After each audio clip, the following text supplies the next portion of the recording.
Service national de jeunes et volontariat national, le ministre Mamadou Touré lance la phase pilote du programme pour 500 jeunes.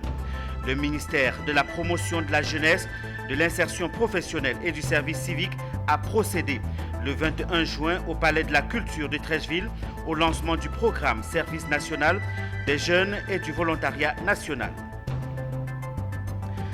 À l'initiative du ministère, les responsables de l'environnement se sont réunis les 21 et 22 juin pour mettre en place une feuille de route en vue de répondre aux défis liés à la gestion des déchets dans le pays.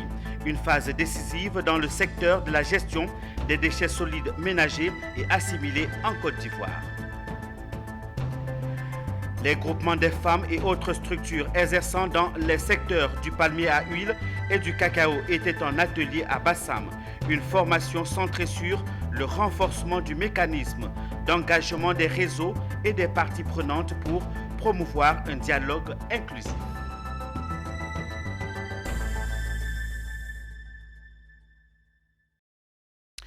C'est toujours un plaisir de vous avoir sur les antennes de Business 24. Madame, Monsieur, bienvenue à tous. Merci de rejoindre cette édition complète de l'actualité. Débutons ce journal avec le service civique. Il s'est tenu à la salle Kodjo et Bouclé du Palais de la Culture de Treichville ce mardi 21 juin, le lancement du service national des jeunes et du volontariat national. Un service qui traitera à la fois le problème de l'incivisme en milieu scolaire et de l'insertion professionnelle en éduquant les jeunes dans un parcours citoyen au civisme, le tout dans un esprit de volontariat et de bénévolat. L'initiative est du ministère en charge de la promotion de la jeunesse, de l'insertion professionnelle et du service civique. Issa Badini, Serge Déo et Doumbia Ayouba pour le compte-rendu.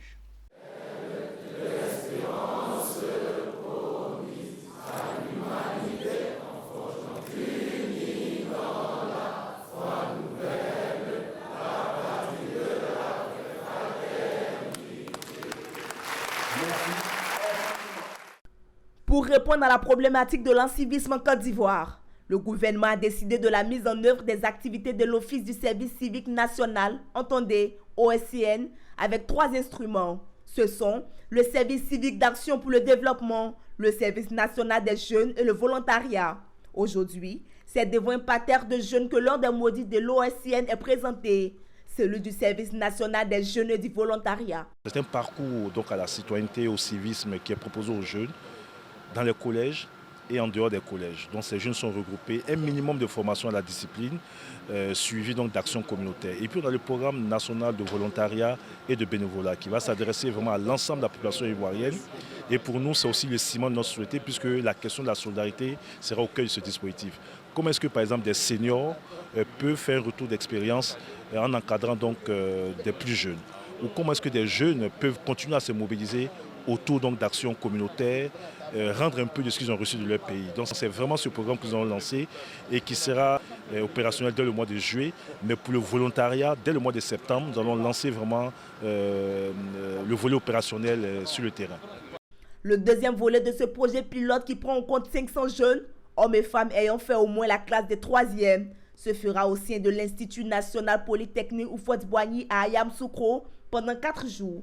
Ce qu'on est en train de lancer aujourd'hui, c'est la phase pilote des 18-35 ans. C'est un parcours campus qui va aider à donner à tous les jeunes venant de ils viennent de tous les horizons, de tous les districts de Côte d'Ivoire, ils viendront à Yamoussoukro, 500.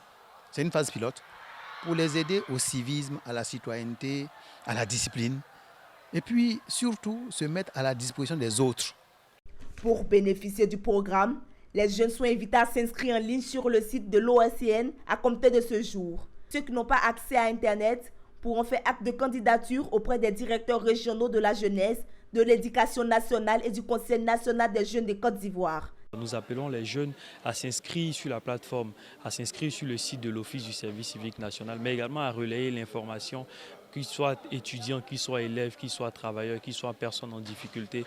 Rapprochez-vous de cet instrument parce que c'est un instrument qui vient renforcer davantage nos liens avec notre pays, la Côte d'Ivoire. C'est un instrument qui vient appeler à la promotion de valeurs universelles qui sont importantes pour le développement de notre beau pays, la Côte d'Ivoire. Créé par décret en 2016, L'OSCN est un établissement public national chargé de rendre opérationnels les différents outils de promotion du civisme et de la citoyenneté. Elle a pour mission d'appliquer la mise en œuvre de la politique du service civique national et est sous la tutelle du ministère en charge de la promotion de la jeunesse, de l'insertion professionnelle et du service civique. Les 21 et 22 juin marquent une phase décisive dans le secteur de la gestion des déchets solides, ménagers et assimilés en Côte d'Ivoire. Les parties prenantes du domaine, à l'initiative du ministère de l'Environnement, se sont réunies pour mettre en place une feuille de route en vue de répondre aux défis liés à la gestion des déchets dans le pays. Et ce, à travers le projet d'identification et de diffusion des technologies et des pratiques pour une transition vers une économie circulaire. Voyons tout cela avec Zénab Dosso et Tima Traoré. Accéder à une transition vers l'économie circulaire. Cela passe par l'identification et la gestion des déchets solides ménagers et assimilés. C'est là tout l'intérêt du projet d'identification et de diffusion des technologies et pratiques pour une transition de l'économie circulaire en Côte d'Ivoire. Un projet naissant porté par le ministère de l'Environnement et du Développement durable, présenté ce jour aux acteurs du secteur privé, des collectivités territoriales, du monde universitaire, des organisations de la société civile. Il s'agit en effet de mettre en place une feuille de route de promotion de l'économie circulaire en Côte d'Ivoire. Après la présentation de l'étude faite sur les déchets, le rapport est soumis à validation. Il faut dire tout de suite que l'un des problèmes auxquels la Côte d'Ivoire est confrontée est celui de la gestion des déchets. Chaque jour, ce sont des milliers de quantités d'ordures qui sont produites et qui nous créent pas mal de problèmes parce qu'on les retrouve dans les caniveaux, on les retrouve dans la rue et ce défi de gestion n'est pas encore maîtrisé. Alors, nous, au ministère de l'Environnement et du Développement durable, à travers la direction de l'économie verte, dont l'une des missions est la promotion de l'économie verte et de l'économie circulaire plutôt, à trouver un projet et l'a soumis à un bailleur de fonds qui voudrait bien nous accompagner. Il s'agit ici de mettre en place une feuille de route de promotion de l'économie circulaire en Côte d'Ivoire. Notre contribution, c'est plutôt de travailler ensemble avec les gouvernements, les administrations, pour mettre en place une feuille de route. Selon les acteurs de l'environnement, la valeur des déchets collectés s'élève à environ 31 milliards de francs CFA une fois recyclés. Au sortir de ces 2 jours d'échange avec les experts, les acteurs des ministères de l'Environnement, de la Salubrité, de la Santé et des Eaux et Forêts et toutes les parties prenantes s'engagent visiblement à résoudre l'épineuse question de la gestion de tout type de déchets en Côte d'Ivoire dans l'intérêt de tous. Trust Africa, Solidaridad et leurs partenaires, notamment les coopératives agricoles, les groupements des femmes et autres structures exerçant dans le secteur du palmier à huile et du cacao, étaient en atelier à Bassam. Il était question de renforcer les capacités et les plaidoyers des organisations de coopératives et des groupements. La formation s'est accentuée sur le renforcement du mécanisme d'engagement des réseaux et des parties prenantes pour promouvoir un dialogue inclusif. Autre détail dans ce commentaire que nous propose Doris Bessé. Durant 2 jours, Trust Africa et Solidaridad West Africa ont réuni leurs partenaires à Bassam pour une séance de renforcement de capacité. Il s'agit des acteurs des chaînes d'approvisionnement et du commerce durable du cacao et du palmier à huile. La formation avait pour objectif, entre autres, de renforcer les capacités de plaidoyer et d'influence politique dans les secteurs du cacao et du palmier à huile, influencer les programmes et élaborer les solutions fondées pour combler les lacunes socio-économiques, amplifier la voix de la société civile, renforcer les mécanismes d'engagement des réseaux des parties prenantes. L'objectif, c'est de faire comprendre mieux comment le plaidoyer se fait pour que ces organisations-là soient plus aptes à intervenir sur des questions essentielles. La réalité, c'est que les producteurs n'ont pas voix au chapitre, on ne les entend pas, ils travaillent dans des conditions difficiles, ils ont une part infime des valeurs qui sont produites au sein de cette chaîne de valeur parce que les prix sont fixés ailleurs. La société civile, les coopératives agricoles, les groupements de femmes étaient tous au rendez-vous pour cette formation, ce qui permettra à ces groupements d'améliorer leurs compétences, leurs connaissances et amplifier leur voix pour une production et un commerce inclusif et durable de la filière cacao et palmier à huile.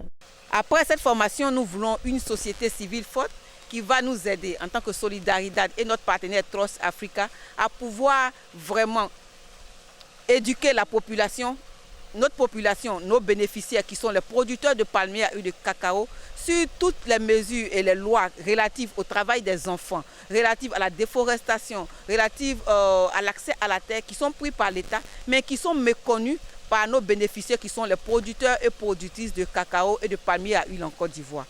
Le dernier jour a été consacré aux interviews des organisateurs sous forme de panel. C'est sur une note d'espoir pour les partenaires et les responsables de Trust Africa et Solidaridad que l'atelier de renforcement des capacités pour un plaidoyer inclusif en Côte d'Ivoire a pris fin.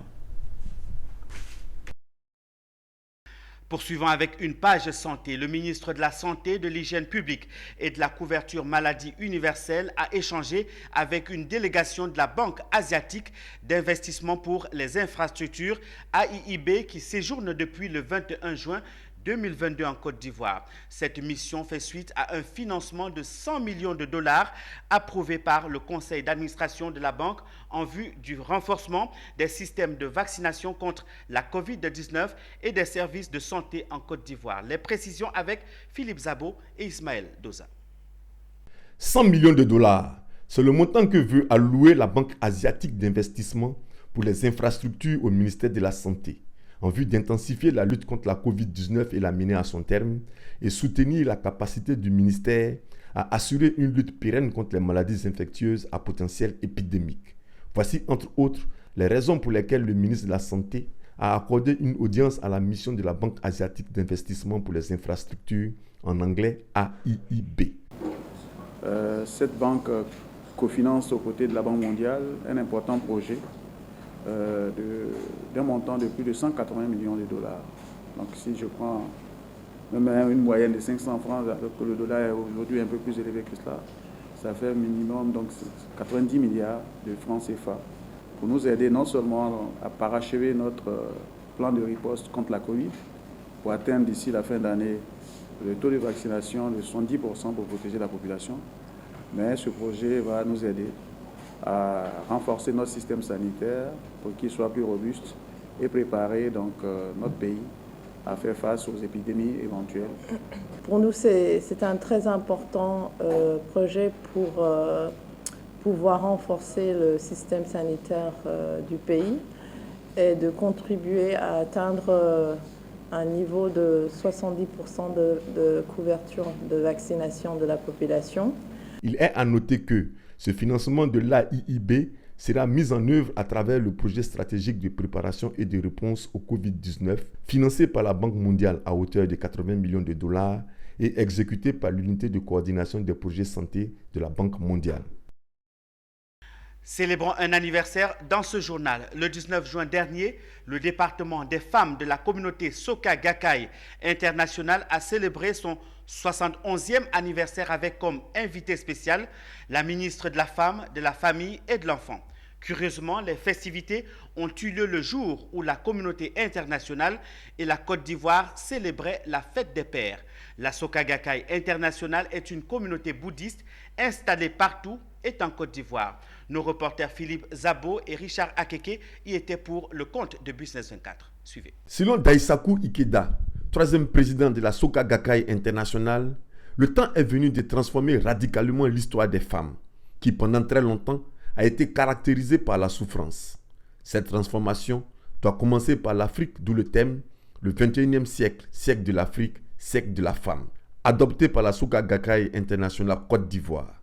Ces femmes ivoiriennes, unies par le bouddhisme, veulent marquer leur maturité et s'autonomiser. Et les enseignements nous répètent tous les jours, la foi courageuse d'une femme a une incidence dans la société, dans sa famille, dans son environnement. C'est pourquoi aujourd'hui, le 71e anniversaire, On ne peut pas la fêter sans la population ivoirienne qui ne nous connaît pas. C'est une grande sortie au fait de se faire voir, pas se voir en supériorité, mais pour montrer à la nation ivoirienne que le département des femmes bouddhistes est mature. Et nous agissons par les actions. La marraine de la cérémonie les encourage dans leur quête d'autonomisation. Ce sont des braves dames, ce sont des familles, parce que derrière une femme, il y a de la famille. La Soka Gakkai International est un réseau mondial de bouddhistes attaché à la vision d'un monde meilleur par l'autonomisation individuelle et la promotion de la paix, de la culture et de l'éducation. On reste avec les femmes, celles de la localité de Diawala dans le département de Ferké-Sédougou, réunies au sein de l'association Nagwasogui, ont organisé récemment une cérémonie d'hommage à l'endroit des cadres et bienfaiteurs de la région. Une rencontre au cours de laquelle elles ont voulu passer un message de paix et de cohésion sociale en Côte d'Ivoire. Les précisions avec Walter Kofi et Augustin Kra. C'est dans le quartier du plateau d'Okui à Abidjan que les ressortissants de la ville de Diawala ont célébré les cadres et bienfaiteurs de la localité. Et réunis au sein de l'association Nagwasogui de Diawala, les femmes ont esquissé des pas de danse pour recevoir leurs hôtes. Une reconnaissance qu'elles ont voulu exprimer à l'endroit des fils de la région pour leurs actions de développement. Un hommage rendu spécialement à 3 personnalités, notamment le président du conseil régional du Tchologo, le ministre Téné Birahima Ouattara, le ministre de l'enseignement supérieur et de la recherche scientifique, le professeur Adama Diawara, et le maire de la commune de Diawala, Mamadou Ouattara. Un moment de retrouvailles placé sous le signe de la paix et de la cohésion sociale. L'association Nagwasogui a voulu par ma voix pour qu'elle puisse se retrouver et puis lancer un message à l'endroit de tout le monde, notamment le ministre d'État, le ministre de la Défense, le ministre de l'Enseignement supérieur et moi-même, ainsi que tous les cadres et élus de toute la zone. En réalité, c'était pour faire en sorte qu'on puisse s'unir à travers elle pour qu'on puisse mettre en avant le développement de notre région et particulièrement de Diawala. Parce que ce que les femmes de Diawala font à travers cette association Nagwasogui, ça doit inspirer, ça doit faire des émules. Et nous, notre rôle en tant que cadre de la région et de Diawala, c'est d'encourager ce genre d'initiative. Nagwasogui signifiant langue sénoufo, cohésion entre fils et filles d'une même famille. Les femmes réunies au sein de l'association Nagwasogui de Diawala se donnent pour mission de renforcer la paix et l'entente dans le Grand Nord, plus précisément dans le département de Ferké-Sédougou.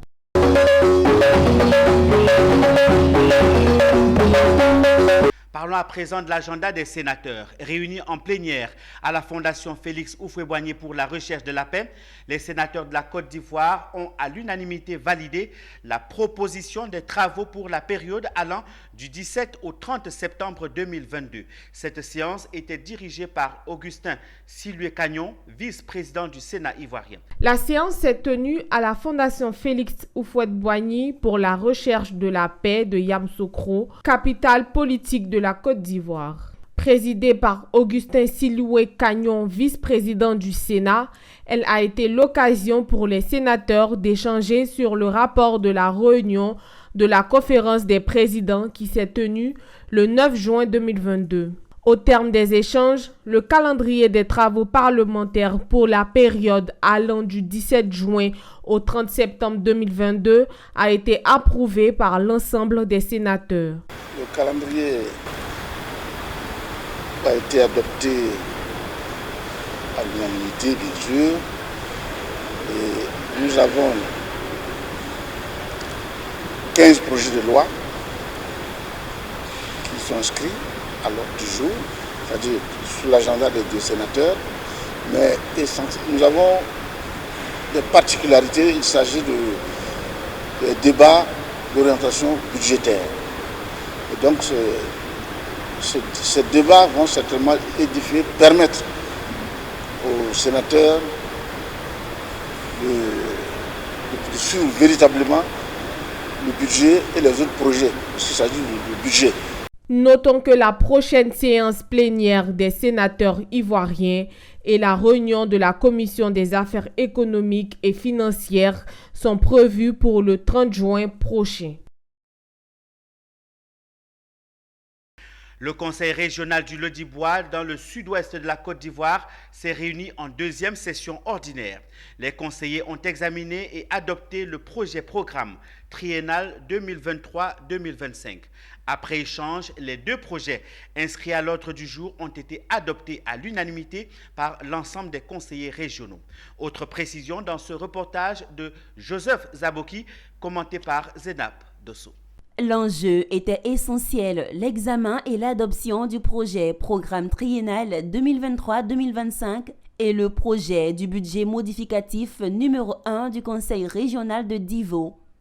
La deuxième session ordinaire de la région du vendredi 17 juin 2022 comptait 8 points à l'ordre du jour. Présidée par Kwaku Assoma, préfet de région et du département de Divo, l'ensemble des conseillers régionaux ont adopté à l'unanimité le programme triennal 2023-2025 pour la mise en œuvre de sa vision de développement en faveur de la jeunesse de la région. Le président du conseil et son équipe prévoient une enveloppe de 15 millions de francs CFA pour les frais de préparation au concours administratif. Il est également prévu une enveloppe de 70 millions de francs CFA pour la construction d'un bâtiment relatif au projet C2D2. Le 5 octobre 2021, la région du Lodibois a été retenue au compte des 5 nouvelles régions devant donc exécuter le projet C2D emploi. Et donc après cette notification, nous avons eu une séance de travail d'abord à Yamsokro au niveau des nouvelles régions. Et cette séance de travail nous a permis d'élaborer les conventions ainsi que tous les programmes et plans d'action. Relativement au projet contrat développement des engagements phase 2, concerne le financement des emplois jeunes. Mais ce projet va nous permettre d'aider les jeunes. Cette session, la salle de conférence du Conseil régional de Divo a été baptisée salle de conférence Roland Zakma Comenan, en la mémoire du premier président du Conseil régional. Après la région du Lodibois, rendons-nous dans la région voisine du Go, précisément dans la ville de Oumé. Dans cette partie du pays, les populations étaient récemment en fête. Elles se réjouissaient des actions de développement du président du Conseil régional du Go. Les précisions dans ce compte rendu. C'est le siège annexe du Conseil régional d'Oumé qui a servi de cadre à cette manifestation de reconnaissance et d'hommage. Les actions de développement du président du Conseil régional du Go ont été saluées par les femmes des départements d'Oumé, dans le centre-ouest de la Côte d'Ivoire. Présente aux côtés du président du Conseil régional d'Igo, Mme Fatmata Sangaré, la sénatrice de cette région, a assuré le président Djedje Bagnon du soutien plein et entier des femmes d'Oumé. De notre instrument commun de développement humain. Mesdames et messieurs, Monsieur Joachim Djedje Bagnon, président du Conseil régional de la région du Go, applique avec dextérité la Côte d'Ivoire solidaire, programme de société du président Alassane Ouattara, président de la République de Côte d'Ivoire, pour le bonheur des populations vivant en Côte d'Ivoire. À cette journée de reconnaissance et d'hommage, le président du Conseil régional du Go s'est félicité de la grande mobilisation des femmes d'Oumé. Djedje Bagnon a promis d'autres investissements dans le département. Je serai à Oumé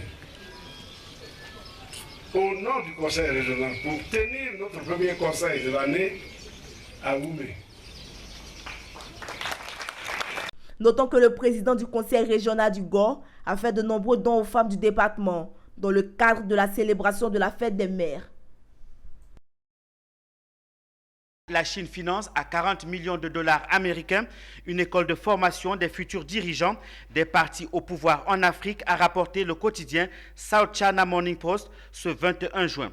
Baptisée Mwalimu Julius Nyerere Leadership School, elle a été implantée à Kibaha, une ville située à 40 km à l'ouest de la capitale tanzanienne Dar es Salaam.